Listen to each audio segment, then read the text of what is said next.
Hello friends, welcome to my YouTube channel Deepak learn life में आपका स्वागत है। आशा करता हूँ, उम्मीद करता हूँ आप सभी अच्छे होंगे। तो आज हम बात करने वाले हैं इस वीडियो में रीट 2024 को लेके। तो इसका क्या सिलेबस रहने वाला है और निगेटिव मार्किंग रहेगी या नहीं रहेगी, पूरा विस्तार पूर्वक चर्चा करेंगे। तो सबसे पहले हम ये समझ लेते हैं रीट एग्ज़ाम होता क्या है। तो रीट एग्ज़ाम एक ऐसा है जैसे कि जितने भी राज्य होते हैं अपने अपने राज्य में टीचिंग एलिजिबिलिटी टेस्ट कराते हैं अपना। जैसे कि उत्तर प्रदेश के अंदर यूपी टेट हो गया, मध्य प्रदेश के अंदर एमपी टेट हो गया, बिहार के अंदर बी टेट हो गया, छत्तीसगढ़ के अंदर सी टेट हो गया।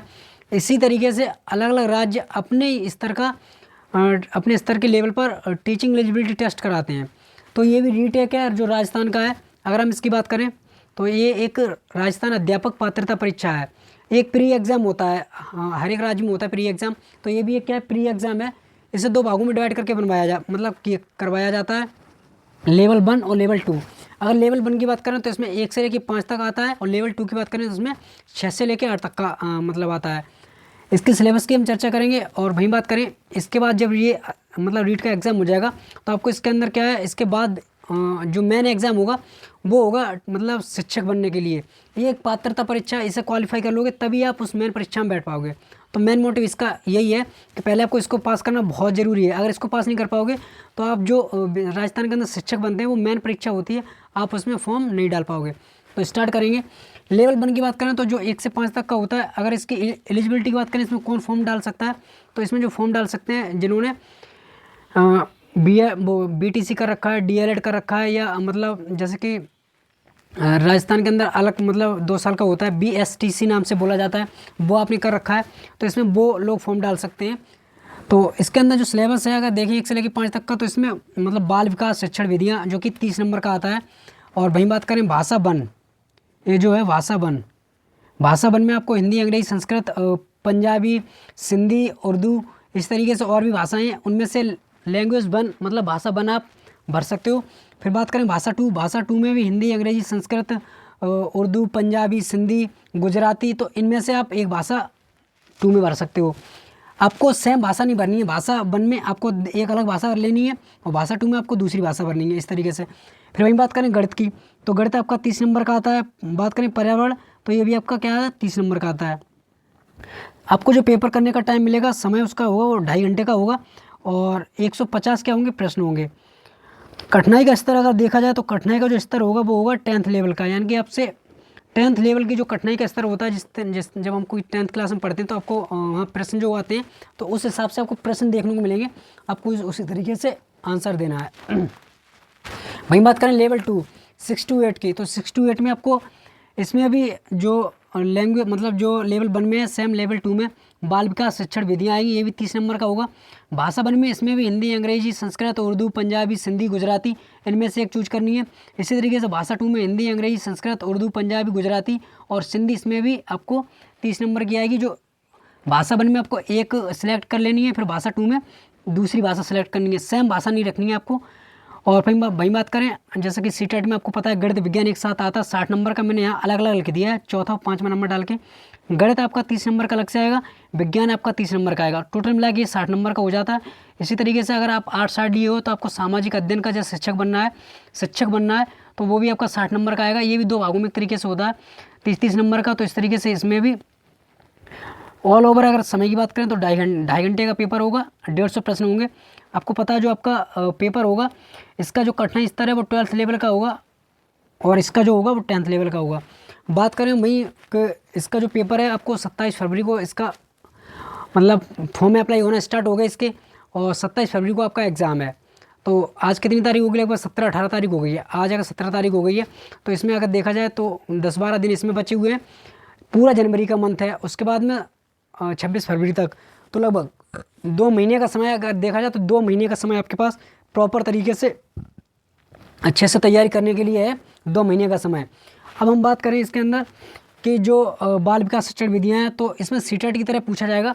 बस इतना हो सकता है कि इसमें जो बाल विकास है फैक्चुअल लेवल का आपसे ज़्यादा पूछा जा सकता है, जैसे आपसे पैडागोजी सेक्शन भी पूछा जाएगा, उसके साथ में आपको फैक्चुअल क्वेश्चन देखने को मिलेंगे। सीटेट के अंदर होता है फैक्चुअल क्वेश्चन सिर्फ 2 या 3 मिलते हैं, इसके अंदर हो सकता है 10-12 क्वेश्चन फैक्चुअल देखने को मिले, किसी पर्टिकुलर मनोविज्ञान को लेके उसके बारे में पर्टिकुलर चीज़ पूछी जा सकती है। अगर आपको आ रहा है तभी दे सकते हैं आंसर, वरना अदरवाइज आप आंसर नहीं दे सकते हो। भाषा की बात करें तो हिंदी, अंग्रेजी, इसमें भी आपको पैडागोजी सेक्शन देखने को मिलेगा। प्रश्न का स्तर मतलब समझ के बेस पे होगा कि आपके अंदर भाषा की समझ कितनी है, उसी अनुसार आपसे भाषा में पूछा जाएगा। जैसे आपने हिंदी भरा तो हिंदी के अंदर आपको पैराग्राफ भी जरूर देखने को मिलेगा, एक पैराग्राफ देखने को मिलेगा, अगर दो ना मिले तो एक तो मिलेगा।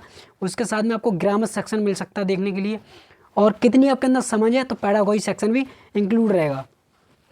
इसी तरीके से भाषा सेकंड में, भाषा सेकंड में भी आपको सेम जैसे भाषा वन में वैसे सेम भाषा सेकंड पूछा जाएगा द्वितीय भाषा में। गणित की बात करें तो गणित में आपको सीटेट के अंदर आपको पता है कि जो प्रश्न आते हैं जोड़, घटाना, गुणा, भाग, इस तरीके से प्रश्न देखने को मिलते हैं सीटेट के अंदर। लेकिन इसमें जो राजस्थान के अंदर बुक्स चलती हैं, किताबें चलती हैं, वहाँ से गणित से सवाल पूछे जाएंगे और उनका थोड़ा बहुत स्तर आपको अच्छा देखने को मिलेगा गणित का। जैसे अपना यूपीटेट का आपने देखा होगा जो गणित का पोर्शन आता है 30 नंबर का, किस तरीके से आता है, तो इस तरीके से आपको गणित में मिल सकता है। एक आध प्रश्न या दो चार प्रश्न ऐसे होंगे जो आपको थोड़ा पैडागोजिकल सेक्शन से मतलब देखने को मिले। तो इस तरीके से पर्यावरण की बात करें तो पर्यावरण में आपको पता है जीके, राजस्थान का जीके पूछा जाएगा पर्यावरण के अंदर। तो यहाँ सीटेट के अंदर होता है एनसीईआरटी से पूछा जाता है, लेकिन यहाँ पर राजस्थान की किताबों से पूछा जाएगा। वहीं बात करें पैडागोजी तो सभी में आपको कुछ प्रश्न मिलेंगे, लेकिन राजस्थान को ध्यान में रख के आपको इसकी तैयारी करनी है, क्योंकि राजस्थान का टेस्ट हो रहा है, राजस्थान अध्यापक पात्रता परीक्षा हो रही है, ना कि सीटेट, ना कि सेंट्रल टीचर हो रहा है। सेंट्रल टीचर एलिजिबिलिटी टेस्ट होता है तो वो एक सेंट्रल लेवल का होता है, पूरा भारत में होता है। उसका जो एग्जाम पैटर्न होता है ऑलरेडी बता के, और उसे एनसीईआरटी पूरा फॉलो करता है। यहाँ जो फॉलो करेगा एनसीईआरटी तो फॉलो करेगा, साथ में राजस्थान के अंदर से ज़्यादा आपको देखने को मिलेगा। तो इतनी बात आपको समझनी है। सेम इसमें भी तो आपको ये बात समझ में आई होगी। अगर हम बात करें कठिनाई स्तर का तो मैंने यहाँ बता दिया 10th लेवल, वहाँ 12th लेवल। नेगेटिव मार्किंग की बात करें, कुछ लोगों के अंदर प्रश्न है कि नेगेटिव मार्किंग नहीं है। वो किस तरीके से, जैसे आपको यहाँ प्रश्नों की बात की गई कि आपको ऑप्शन ए मिलेगा, A B C D option तो आपको 4 मिलेंगे। इन चारों ही ऑप्शन में आपका प्रश्न का उत्तर होगा, लेकिन ये 5वां जो ऑप्शन होगा वो ई, जैसे कि आप मान लो ये भी आंसर नहीं, ये भी नहीं है, ये भी नहीं है, ये नहीं है, चार में से कोई आंसर नहीं है, तब आपको ई क्या करना है, ई गोला भरना, ई को भरना है। अगर आप इसको छोड़ दोगे तब आपको 1/3 की नेगेटिव मार्किंग आपको देखने को मिलेगी। तो आपको गोला सा भरना। और वही बात की अगर 15% अगर प्रश्न आप छोड़ देते हो, 15% की बात करें, सॉरी शायद हाँ 10% अगर प्रश्न आप छोड़ देते हो, कोई गोला नहीं भरते, तो 10% अगर 150 का निकालें तो आपको पता है 10% कितना हो जाएगा, 15 प्रश्न कितना होगा, 15। अगर आप 15 प्रश्न मान लीजिए आपने प्रश्न किए और आपको मतलब आपने उन्हें समझ में नहीं आया या आपसे नहीं आ रहा, आपने सोचा इनको बिल्कुल छोड़ दें, कोई गोला ना भरें, तो क्या होगा, आपको अयोग्य साबित कर दिया जाएगा। आपको अयोग्य मतलब आपने फॉर्म बेशक डाला हो, पैसे खर्च किए हो, लेकिन आपको अयोग्य घोषित कर दिया जाएगा। इसलिए आपको ऑप्शन, जिस प्रश्न का आंसर 4 ऑप्शन में होगा, अगर 4 ऑप्शन में नहीं है तो आपको ई वाला भरना है। आपको एक भी छोड़ के नहीं आना है। 150 प्रश्न है तो 150 गोले पूरे भरने हैं। कहने का मतलब ये है, अगर आप 150 प्रश्न कर रहे हो तो 150 पूरे गोले भरने चाहिए। अगर आपने एक भी छोड़ दिया तो आपको नेगेटिव मार्किंग 1/3 की नेगेटिव मार्किंग मतलब आपका नंबर कट जाएगा इस तरीके से। और अगर आपने 15 प्रश्न छोड़ दिए, अगर पूरे पेपर में आपने 150 प्रश्न किए, उसमें 15 नहीं आ रहे और 15 में से एक भी गोला भर के नहीं है, तो आपको अयोग्य मान लिया जाएगा। इसका विशेष ध्यान देना। तो इस तरीके से नेगेटिव मार्किंग है। वैसे नेगेटिव मार्किंग नहीं है जैसा मतलब आप सोच रहे हो, वैसा नहीं है। बस अगर आपने ई नहीं भरा तब आपका होगा, इसलिए आपको 5 ऑप्शन इसमें रखे जाएंगे, लेकिन अगर आंसर होगा वो 4 ही ऑप्शन में होगा, ABCD में। वही बात करें, कोई हमने लिखा है TSP और नॉन TSP।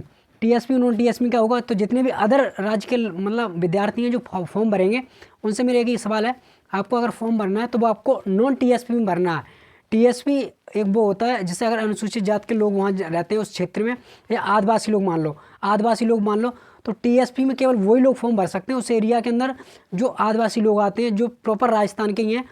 आप नहीं TSP में भर सकते, उनके लिए अलग से वैकेंसी आती है, उनका वैकेंसी अलग दिया जाता है। अगर वो वैकेंसी फॉर्म भरते हैं, उनकी वैकेंसी खाली रह जाती है, तो फिर से वैकेंसी आएगी, नहीं आएगी तो उसमें ऐड कर दिया जाएगा। लेकिन आप ये सोचो कि नॉन TSP वाले छात्रों को हम TSP में मतलब ऐड कर दें या उसकी नौकरी TSP में हो जाए, ऐसा नहीं होगा।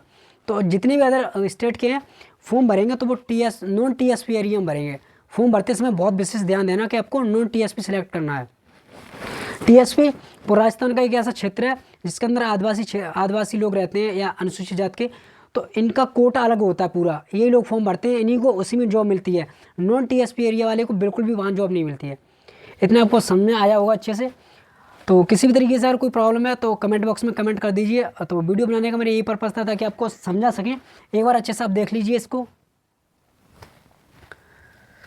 तो चैनल को सब्सक्राइब कर लेना, वीडियो को लाइक कर देना अगर पसंद आए, और शेयर भी कर देना वीडियो को। तो thank you so much, wish you all the best, best of good luck. तो हाँ, और लास्ट में एक बात ये और कि जितने भी सीटेट के मतलब छात्र जो मतलब क्वालिफाई नहीं कर पाए थे, वो जरूर इस फॉर्म को जरूर भरें ताकि उनका पढ़ाई कंटिन्यू बना रहे।